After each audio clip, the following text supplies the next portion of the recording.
Hi, my name is Johnny Kisco, and I'm going to show you what this project looks like from start to finish. The first thing you'll want to do is to find an article of interest for you. This could be from any website that you go to frequently, or it could be from another resource where it helps you to identify news that's relevant to you. For me, that is Topsy.com. So what I'm going to do in my web browser here and on my iPhone, I'm going to go to Topsy.com so you can get an idea of what both look like. So in Safari, I will go to Topsy.com.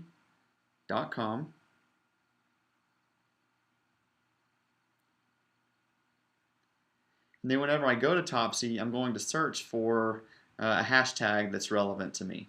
So let's just look at hashtag EdTech.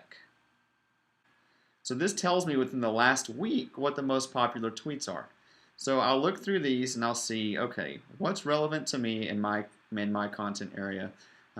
What's something that I would like to learn more about? So I'm going through this, and let me go to page 2.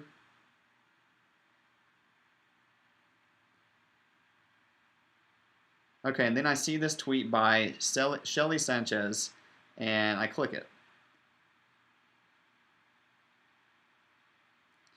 Okay, so I read through this article and I'm like, you know what? There was some key information in here that I want to archive and look at later. So what I'll do is I'll click the app extension icon, and then I will save it to Pocket. I'm going to also add the tag listen to. And again, after you've gone through the instructions on how to set this up, this will make more sense. But what I'm doing is I'm telling Pocket that this needs to be tagged with the word listen to, because I'm going to listen to this article whenever I have some free time. So I click save, and it added that tag. So what would this look like on the web browser? Well, I would do the same thing. I would go to Topsy.com, and we could type in hashtag, let's type in hashtag EdChat this time. So now this is looking at tweets dating back to 2006 for EdChat. And let's say I want to go back to the past week. Okay, and I'm looking through this and I'm thinking, okay, what's something new that I need to learn from my field of interest? This article from Edutopia may be relevant, so I click it.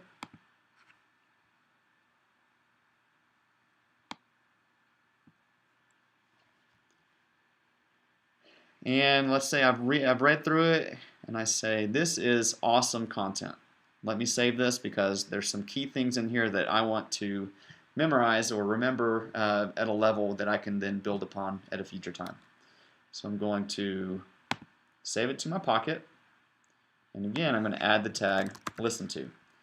Same thing I did on Safari for iOS, I'm doing with Safari on my MacBook. Okay, I added the tag. So now what I've done is I've stored that in my Pocket.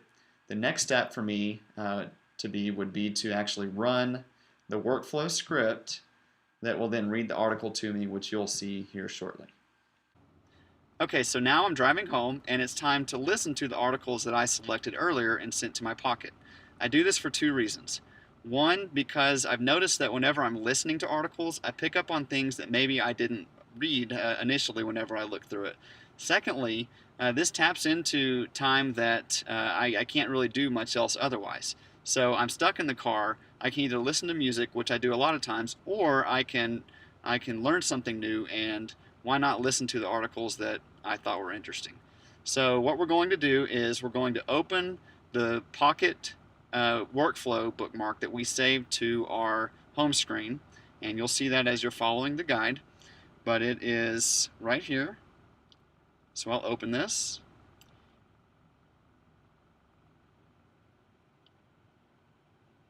And then I have two options. Since I'm wanting this to read what I have in my Pocket and I've tagged as listen to, I will select Pocket. Okay, now the workflow is going through the articles that I've saved. In fact, it's going through the last 5, and you can change that setting. And it's grabbing some key information, and then it tells me what these articles are. These are all articles that I put into my Pocket with the tag of listen to, because these are articles that I thought I would want to listen to at some point. If you look right here, you see where it has the number of minutes associated with the article. That's an approximation based on the rate of speech that I've set my iPhone to read. And if you change that setting, then it will change the number of minutes that it should take to read that article. But that's just a cool little feature in case you have a 15-minute drive, you want to know how many full articles you can listen to. That's there for you. So I will select our most recent entry.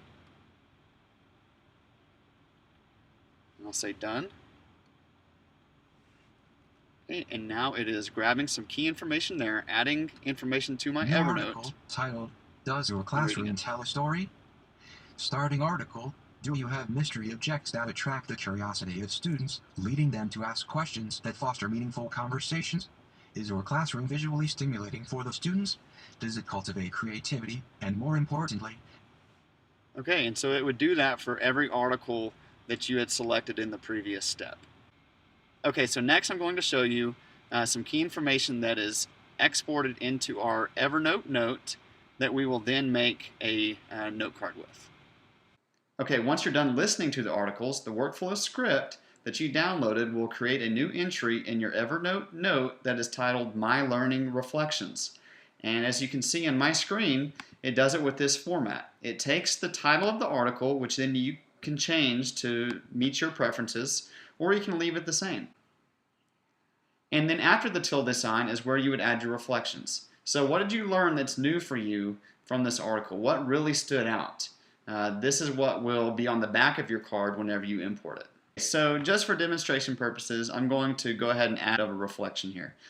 So something I might say is, be sure to include objects that invoke curiosity and wonder, as this helps retention.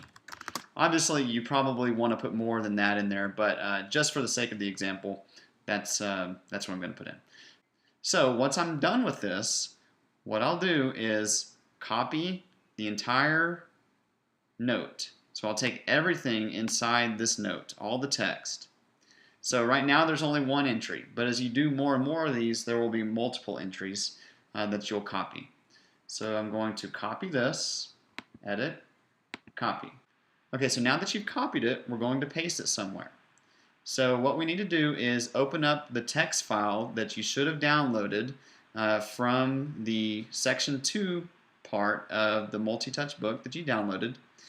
And when you do that, it should look like this. It should be empty. And we're going to paste the contents of that note in here. Now, something to note that is important. I went ahead and just provided you with this text file because it's pre-formatted in a way that Anki needs for you to import it. You're more than welcome to create this on your own, but I just thought it would be easier to provide you with the file up front, which again, this is linked in section 2 of this multi-touch book. Okay, so I've pasted that. Now I'm going to say save. Okay, so now let's make a note card out of it. So I'm going to go into Applications. I'm going to go to Anki.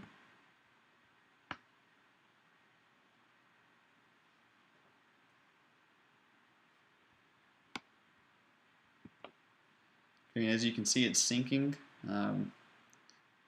with my account in the event that I made changes somewhere else.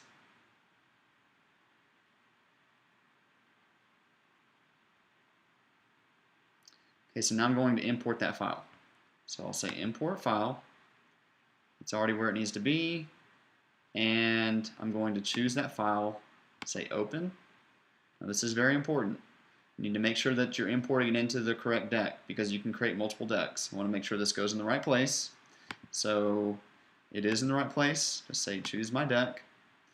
Field separated by. This is the importance of that tilde symbol, because this is the separator. This tells it where to create the front of the card and where it tells it to create the back of the card.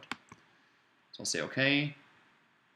Okay, you will want to change this to ignore lines where first field matches existing note if you don't want duplicates. The reason why that will really help is because when you're copying the contents from Evernote into here, it just makes it one big step. You're not having to find individual things to copy and paste. You can just copy the entire contents from Evernote, copy the entire contents into your text file, and then save it. So then when you go to import it, if it sees that the first field is the same, it won't re-import it. It just makes it easier on you. Okay, we're going to leave this the same. We're going to leave this the same, and we will say import. Okay, so it added a new note into our deck of cards. So now, whenever I go to that deck, that new card is there. Okay, and if I go to the web version of Anki, it should also import that as well. So you have 3 different ways of accessing your note cards. You can either go to Anki's website, you can do it from your desktop, or you can do it from Anki's app that is in the iOS App Store. So then there's our deck. It imported a new card, and we're good to go. Same thing with the app. Whenever I go to the Anki app, I'm going to hit synchronize just to be sure, and there we go. So let's just look at my deck real quick. I do have some cards in there. Let's just get a good feel for the interface. So now this is the part where you're actually practicing the spaced repetition. So this is something you might do whenever you have any downtime. So some common opportunities, maybe as you're waiting in line somewhere where you traditionally may check social media, which, hey, it's fine a lot of times, but maybe you need to do something different. This is an opportunity for you to learn something new and to leverage your time well. Okay, so I'm going to click My Deck,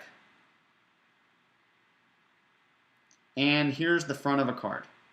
Okay, I'm going to click it, and then this tells me some key information that I pulled from that article and tied into this. This could have been something that I either maybe copied and pasted, or it could have been my own reflections. So based on my level of understanding, I have 3 different options that I should consider choosing from at the bottom. 1 minute means I need to be reminded of this card immediately because I really don't remember what's in here. 1 day means that, hey, you know what, I've got this, but maybe I need to be reminded about it a little bit more frequently. If I choose 4 days, that means I won't see this card again for 4 days. That means that I've pretty much, I understand the content very well.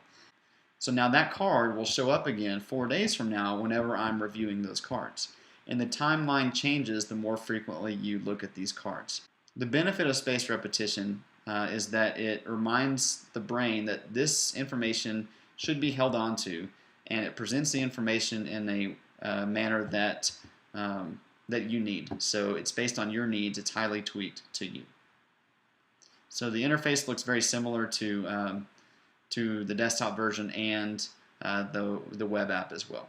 Okay, now I want to show you what it would look like once you start creating multiple reflections for articles. So the more and more entries you put into that My Learning Reflections note, it will more resemble this right here, where you have several lines of entry.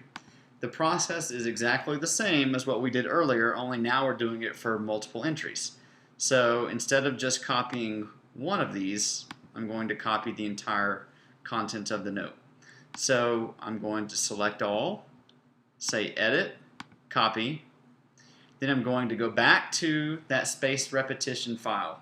It's that text file that we used earlier. It's the same exact file actually, so you won't have to recreate it by going through the steps we did earlier. You'll just open up that file that you already have and make edits there. So there's my file. We'll open that. And if you notice, there's one entry. This is the one entry that I had from earlier. So what I'll do is I'm going to select all here and have it right over everything that was already existing in the note. Because when we import it back into our Anki software, there's an option to say don't create duplicate cards for cards that already exist.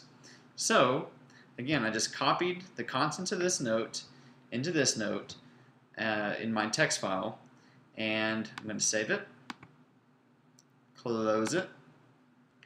I'll go to Anki, and for my deck right here, I'll say import file, choose that file, and make sure it's going to the correct deck. It is. Field separated by, I will need to change this to the tilde symbol. And the reason why I changed that to the tilde symbol and not the comma is because a lot of times my articles have commas in them. The tilde symbol is not commonly used whenever I'm typing and within articles. So it's a symbol that really stands out so that it is my definite field separator. So I'll say OK.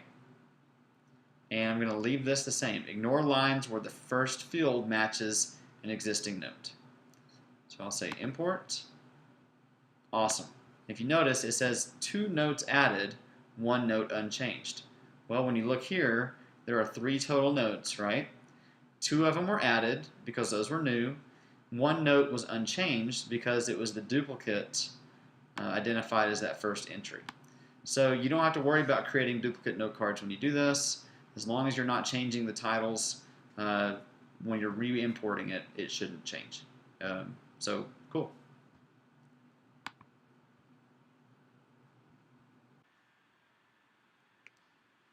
And so that's it. That's my example. I do hope that that helps. I really encourage you to look through the notes and to watch the videos to get a better idea of how to do this for yourself.